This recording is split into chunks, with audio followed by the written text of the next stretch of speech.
Hey guys, Thomas from Team Sakuraso here. Come at you guys with your Monday morning market watch. Hopefully you guys are doing well today. I actually learned that I actually have strep throat, so unfortunately that's why the coughing and why that sickness kind of got to me, because usually I get over colds and flus really quickly. For those wondering how I've been doing, if you guys enjoy this market watch, make sure to smash that like button and subscribe. We're so close to 4,300, and if you guys like the video, it helps more people see it. If we get 100 likes on this video, that'd be great. I think the last one did pretty amazing. We got 2,600 views, and I think it was like 85 or 90 likes, something like that. So make sure to smash that like button, subscribe if you haven't already. I will be trying to upload more, especially next year. I want to do a little more variety content. Don't worry, I'm not sacrificing market watches, so be subscribed for that. If you're buying any cards off TCG Player, please use my affiliate link down in the description below. Helps out the channel to no additional cost to you. I also have a link to Tapio cards in my description below, where you can get some awesome stuff like some sleeves. You could get some cool Yu-Gi-Oh merchandise like deck boxes. There's some really cool Edison themed stuff as well. So go check them out, even keychains, and you get 5% off with code SAKI.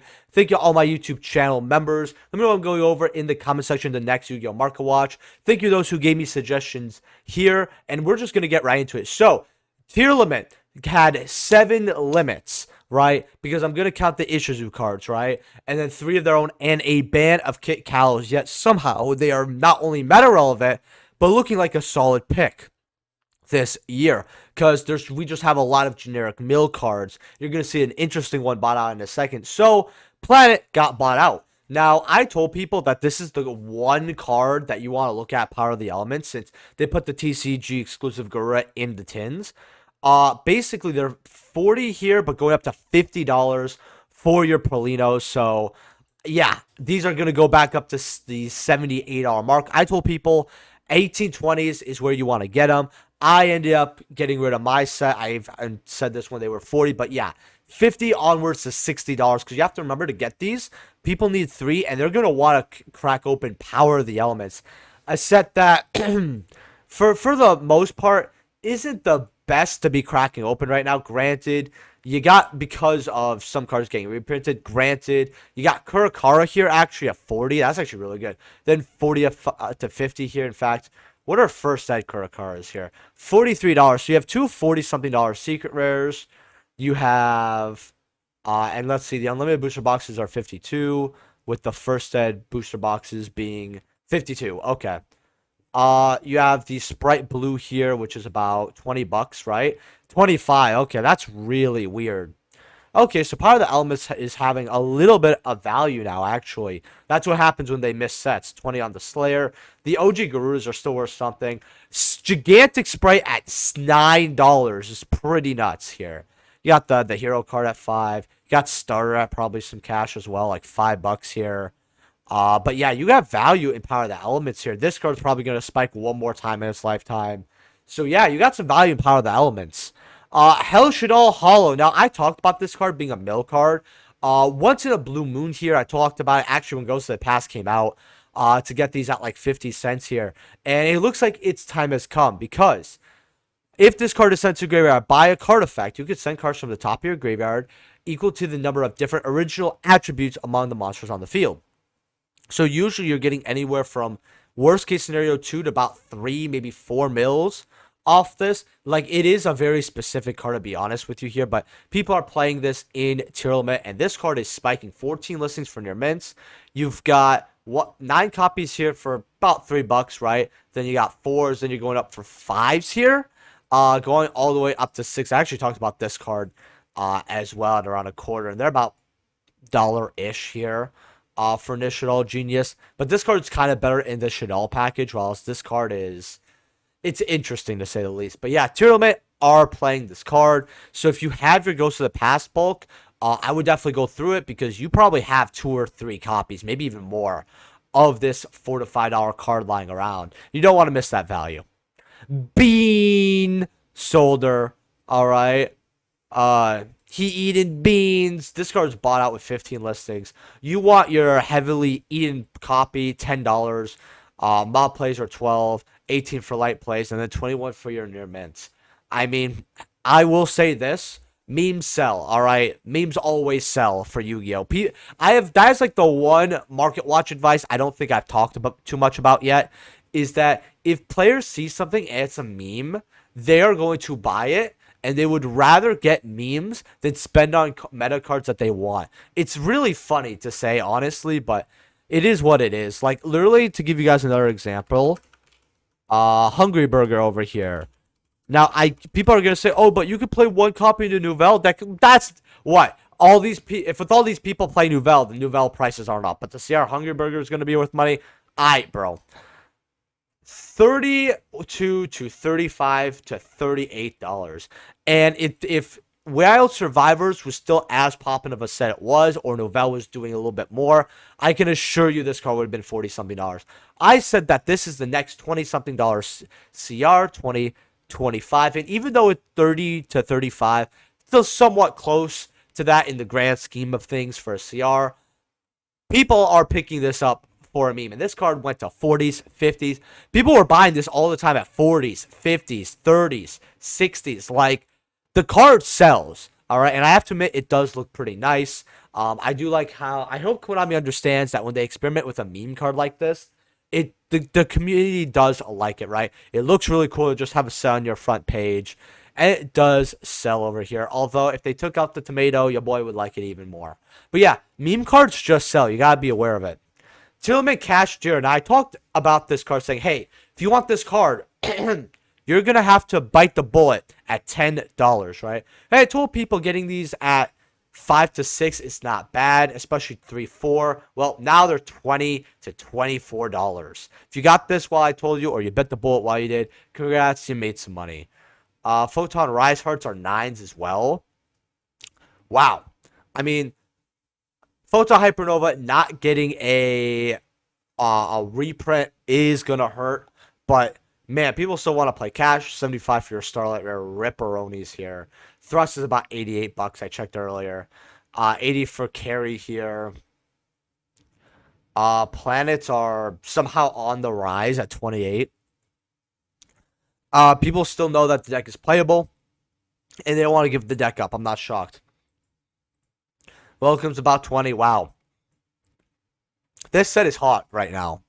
Like, Grand Goal's like 17. What are you, like 15? 12? Man. And then you got Gold Pride at about 8 there. You got Rim Job at about $8 here, which is still some value. I always thought he'd soar a little higher, honestly. Got Inscription at 8. You got Champion Sargus at 5, 2. I will say this card's probably going to keep dropping. Once it hits $1, you might want to get it just in case for your band binder, but I wouldn't rush it. AGR is about $3 here. Carrier's about 2. The Photon Secret's at 3 somehow. Don't ask. $1 here. Yeah, Photon Hypernova, a lot of value here. Now, Rhino Hearts. I told people that the way this card's going to go up is either people want to play the old format of Tier 0, right? You know, TEARLAMENT versus TEARLAMENT, or that we start getting those cards off the list. Maybe Konami's like, well, let's try to put the limited tiers to 2, see how that kind of does. All of that. That's what the win con for this card essentially was, to rise. And I right now have to say that is not the only win con, because now that they're meta relevant, you know, I didn't know that Take Your Rise Heart out of the format really helped that much, but you got one here for 19. But once we go near mint, you got 20 listings at about 23, 25, 26 here. Yeah, I told people if you get this card, it's just too low to get rid of, especially because sometimes they were as low as like 15. So if you pay something like 12 on it, like 13, 14 on it, or you get some or you trade some stuff for a cheap ulti, just wasn't worth getting rid of. But they go up to 35, 45 here. If this card goes up to 40s, I would honestly say if you want to spend $20, $22 on a set, it's okay at 2022. Rucalis, I talked about this card at $3. Now they're about 5s. If you guys got this card while you did, good job. You made some money. If you didn't, big oof. Merly here, by the way, $. If this card gets more and more popular, I'm kind of curious on if these supers could get money, but so many people have these supers, and it's still just one tier 1.5 deck. So, the Crimson King structure deck, aka Resonators, got their structure deck, and it's unfortunate that there are better decks out there to play, but it's still really, really cool to see Jack Atlas on something after so many years. I don't know if I'm alone on that, but so far, the structure deck's about $1. This is a nice super. I really like how this has a super now. Then you got the Scarred Dragon Archery at about $1. The token is just something for me in my personal collection. And that's something I want to say about is like your personal collection, even if you're, say, a collector or a high rarity collector, like you like tournament pack cards, all that, you could still fill your collector binder up with like cool stuff like this. Like if they make it cool and they make it appeal to me, especially 5D related stuff, I'm just going to eat it up like a free buffet. All right. Like this Atlas token is what I wanted to see for a while. I've actually been binging 5D's content while I've been sick, actually. And it's gotten a little bit of love, like old school love for Yu-Gi-Oh! Back in me. With not exactly, say, the game per se, but just the series in general. And, you know, if I ever wanted to react to content, there's some really cool, like, 5Ds documentaries, all that. That's something I'd love to go through. But I want to know in the comment section below if you guys would be interested in that, just because I don't like when people base, like, a large part of their content off reaction. Like, if it's news and you're reacting to it, okay, that's, like, different, especially if you're adding to it. Like, I added to it when I bring you guys. That's, like, cool to me. But, like, just straight up eating popcorn for, like, watching 30-minute videos. I don't know. Pot of Extrav, about closer to $1 here. You got your Ultra Red Dragon Archfiends at 50 cents. Nessie's at 50 cents here. I mean, honestly, it's a fun deck to play. I'll tell you that. 50 cents. Bone Archfiend, 50 cents. Red Nova, Chupacabra. They put Side Reflector as a reprint here. I thought that was going to be like a $2 card. Huh. Okay. And then, what is this card? Turn 1, watch art on the field with 2,000 or more attack. Banish it until the end phase from the next turn. Then if you activate this card while you control Red Dragon Archfiend or Synchro that mentions it, you could set one Fiendish Chain directly from the deck or graveyard. Oh, so this is like Fiendish Chain support, actually. It's actually somewhat interesting. I mean, you're able to banish a card from your part till the end phase next turn, but then you get to set Fiendish Chain. Now, unfortunately, if it said you could activate Fiendish Chain that turn, I would actually be super happy about this card. I actually had no idea this existed. Scarlet Red Dragon Archery. Want to look at these real quick for your near mint and lightly played. Without photos here. 44 listings. 57 for your first edition. Going up to 64. Very cheap first set copies here. Rare. This card gets bought out to like $100 all the time. So if you've been sleeping on this card, definitely go grab your copies. Ulti Red Dragon Archfiend here. These are 115 for your ultis, 200 for your near mints. Then, yeah, soaring right over here. Next page. First ed heavy at 500, light plate 600. Personally, no thank you. I would not be purchasing that at all. Miss me with that shit. Red Dragon Archfiend Ghost Rare now. This is the version I think you should probably get. It's a lot cheaper. And I told people to get these at 27. Well, they're no longer the 50s, 60s they were. They've been bouncing at 40s for quite a while. And I think that's a very fair price for it at currently. 42, 47. It is going to go up eventually, but I just want to see. Why does that Dark Arm say $20 here? $37, $40 for your Dark Arm. That's actually really cheap. Let's actually go through the Ghost Rares here. Before we go through more Red Dragon Archfiend stuff. So 173, 141. Honestly, if these cards just didn't have the cum shot on the back and they looked good, I would recommend getting them. But yeah, Blue Eyes for 140 is not that bad anyway. 55 for your Red Eyes, pretty nice. But if you are not a fan of Ghost Rares personally and you want a high rarity of this card, you might just want to get the 10 promo. Cyber Dragons are 45. I actually do own one copy I got for cheaper. That I just came across. Fear Mode's at 37, which is really, really cheap. Ultimate's at 40. Tamias at Lamau prices. Let's see what Fear Mode's at, because this is 26 listings here. We go without photos for near mints. We're looking at 24 listings, 37. It's a $55 card pretty soon here. So if you want to get that cheaper copy at 37, go ahead. It goes up to 100 quite quickly. Red Dragon Archery Ultras. Now, if you want your OG Ultra, like you want a little bit of bling here from the old school, 12 bucks, 28 listings for your light plane, your mints. First editions are going to run you about 13, 12, then going up to 25 here. Honestly, that's pretty good to get your Red Dragon Archery or OG Ultras at. Void Ogre Dragon. Now, this card is seeing play, I believe, in the Resonator deck. It's also one Dark Tuner and one of the non-tuner monsters. That's what I'm assuming this is seeing play in. Granted, it is an Inferno card as well, and they could capitalize on this. It is a Dark Tuner and one of the non-tuner monsters.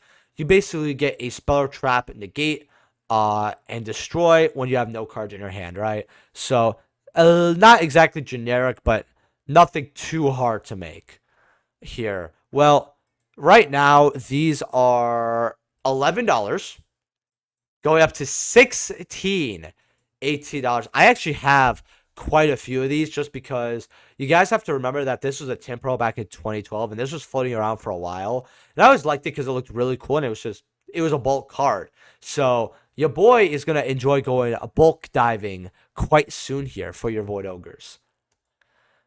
Triple Tactics Thrust here, Ultimate Rares, are just thrusting on upwards at 123. Yeah, Thrust is on that pack today at these prices. This is ridiculous. Then we have Ragaki Ultis right over here at about 67 here, 70, 75, going up to 90. Unless this is getting reprinted in the Quarter Century set and I don't know about it, this is very cheap for your Rageki. So if you want to get a Rageki, go ahead and grab this for the lower price here. I also want to say that my last market watch but was actually an OTS market watch. I ended up uploading it on Saturday, I believe. Or no, it's not Saturday, but I believe Friday. So if you guys want me to watch me go over every OTS pack and kind of tell you a little bit about it, go ahead and watch that video. It's not outdated per se at all either. So if you want some market watches, some more OTS, some more ultis, you want ultis to grab, go check it out. I love dropping special type of market watches like that. I actually have a Starlight / Quarter Century market watch probably coming up soon over here in the next 2-3 weeks or so. Now, ice barriers are getting some more support, and the DTs and just like old ice barrier cards are getting bought out. You got OG Trish here, not OG, but DT Trish here at 180, going up to 213, which is just crazy to me. Then you have the ultis at about 147. I would rather play the ulti than the DT by far. Ulti looks way better. Then you have Bryonic DT, and this card just soared up to the moon, 140, basically $150. Go up to 200, 350, and then you have like these meme listings at 2K, like someone's gonna purchase it at 2K. Yeah, no, thank you, but yeah, 135. Just wow. Gun gear, probably something you should be getting sooner rather than later. Now, does this card see play in older 5D formats? Not really, right? It's not impossible to see this card, but you're not likely to see it. $20 to $30 here. Just because the other ice barrier cards are going up, you might want to just make sure you got your copy for $20. DeLorean, 22 here for your DTs. Trish's from your OG. Now, I told people you should be getting this as your budget alternative. $5 going up to $10. Still very worth getting here. In fact, there's another cheaper version here. Yeah, you got your Battles of Legends here at about $1 going up to $2. Might want to grab these copies while you can as well. Now, the Ice Barrier token. I've learned why this is used. One of the new cards in the structure deck actually can make a token, which I don't know. I looked over them. I guess I just missed it. And the new support can help you get a token as well. And these are getting kind of cratered. Like, look at this spike here. Like 60 cents, $1.50, $2 here. I mean, that's why I tell you, always keep your OTS bulk. I end up having a couple copies of this just because I threw it in bulk. But to be honest, I never thought it'd be worth money. Ever. Not even once. Spell Shattering Arrow Ultimate Rare. You got Nearman Ulti here for 14. Then going up to 21 here for your copies. 14's not bad at all. Supers here are about $6-7. If we ever get pendulums in the format, this is actually really good against pendulums, since it is a quick play and it also deals with floodgates as well. I honestly think this is a really good card, even against like Runic, right? Like they activate the fountain during their turn. You could, if you have this set, you could just spell shattering here. And sometimes they have a lure, so you can get like some extra cards off that, and you burn your opponent for like 500, which is nice in time. Again, I think this card is very underrated. Probably one of the most underrated spell trap removals in the game. Psychic and Plunger OGs are like $4 if you want an OG. But if you want the Prismatic Seeker, which I think the OG looks way better, honestly, like $1.50 here, not bad. And then Fenrir over here, settling at about 40, but it's kind of bouncing up to $50 here, which is not too bad here. I think this card should have easily held around 50s. Personally. So if you guys enjoyed this market watch, make sure to smash that like button, subscribe. If you buy any cards of TCG Player, please use my link down in the description below. Helps out the channel to no additional cost to you. Let me know what I'm going over in the next market watch in the comment section below. And I revamped my not my Discord, but my TCG channel memberships. Man, I'm screwing up right at the end here. So if you want to support the channel and you're thinking about doing a little more than maybe liking the video, hey, I always appreciate you, but you don't have to. But I did kind of fix some of the rewards and make some better, so go check that out. And I'll see you guys in the next video. Peace.